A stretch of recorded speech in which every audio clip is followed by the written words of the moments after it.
Taking this class on communication has taught me so much and was honestly really needed, as I am not the most articulate communicator. It has given me the opportunity to learn the nuances of speech and relating to others, as well as making me more self-aware about my communication patterns and habits. Learning that language can be sexist and racist in subtle ways, I began to think about just how much these two things have shaped the way I communicate and relate to others. These new discoveries led me to focus on the following theories from the text: the muted group theory, the two-culture theory, and the symbolic interactionism theory. According to the book, Interpersonal Communication, the muted group theory is the explanation of what happens to people whose language has no words. My wife, Kelsey, is an African American woman, and I believe that both her demographic and collective personal experiences would tie all of the aforementioned theories together perfectly. My interview with her enlightened me on a side of the Black experience that I was unaware of. I'm not a woman, but after my interview with Kelsey, I developed a newfound compassion and admiration towards both her and her community. Upon beginning our interview, I asked Kelsey to give a brief description about herself and asked what communication means to her.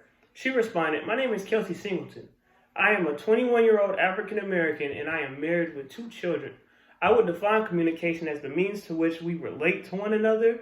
It can be both verbal, like talking, texting, and commenting on social media, and nonverbal, like facial expressions and body language.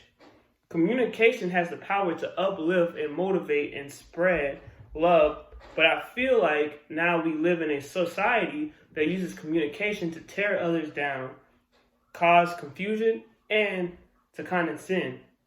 I then asked her what is an experience or emotion that she has had that she believes is unique to her demographic.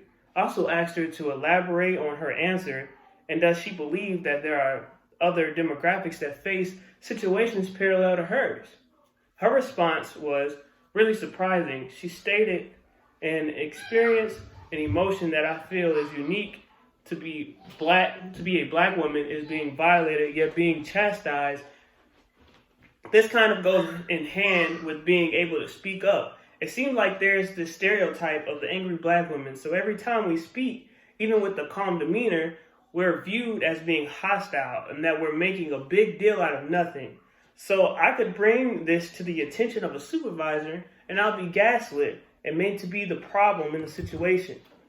The next set of questions I asked were based on the two-culture theory. I asked Kelsey if she thought that black men and women communicate effectively or the same because they are the same race.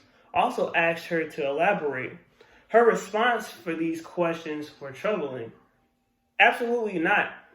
The communication between black men and women may be more disparaged than the communication they have with other races. We may be the same race, but at the end of the day, men rule the world and black women fall on the absolute bottom of the totem pole. Black women are somehow both invisible and hostile in our own community. We're seen as confrontational or overdramatic when we're talking about how we feel or expressing our emotions, and ultimately get either ignored altogether or dismissed. Trying to explain to an African American man what it's like to be an African American woman is impossible just because they think we go through the same things and we don't. If black women fall on hard times, it's somehow our fault. I then told Kelsey the definition of the muted group theory and asked if she thought there was a relationship between stereotypes and muted groups. She responded, "Stereotypes create muted groups. I feel like I'm a living example of that." She laughed. This is probably not the best example, but this one is another personal example. So another running stereotype of expectation of black women is that we have voluptuous curves in all the right places. You know, the Instagram model, body, big butt and boobs, and the little or proportionate waist. I am the antithesis of that. Clothing brands don't make clothes that complement my body style, only the curvy or the plus size.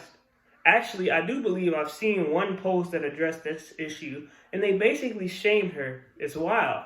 I think this answer goes to show that media groups can be used for more than just language.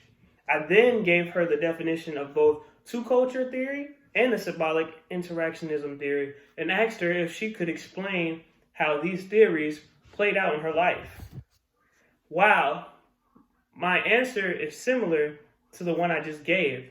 The body shaming and pressures is something that I've always dealt with. I know all women deal with this to some extent, but it's different within our own community and safe space. I've always been small and essentially shapeless.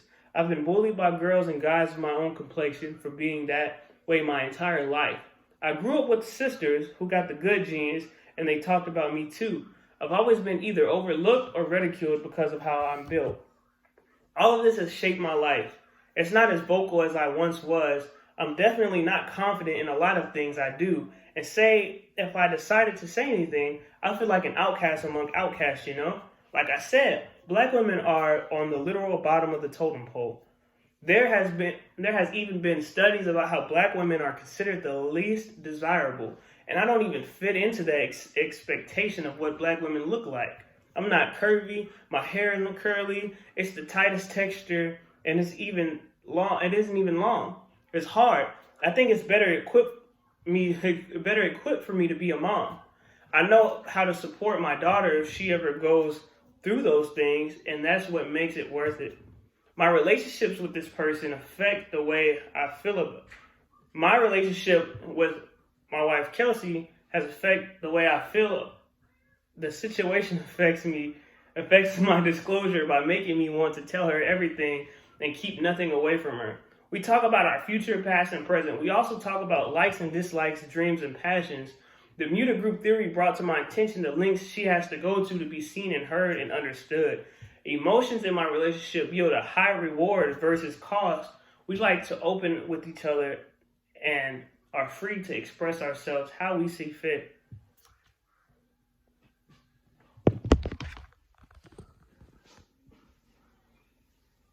That was him? Yeah. Good job.